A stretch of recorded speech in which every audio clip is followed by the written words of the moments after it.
গুরু পূর্ণিমা উপলক্ষে শ্রী শ্রী ঠাকুর রামকৃষ্ণ পরমহংসদেবের কথামৃত থেকে আপনাদের জন্য রইল এক ফোঁটা কথামৃত।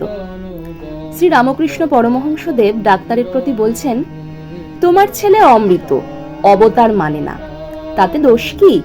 ঈশ্বরকে নিরাকার বলে বিশ্বাস থাকলেও তাকে পাওয়া যায়, আবার সাকার বলে বিশ্বাস থাকলেও তাকে পাওয়া যায়।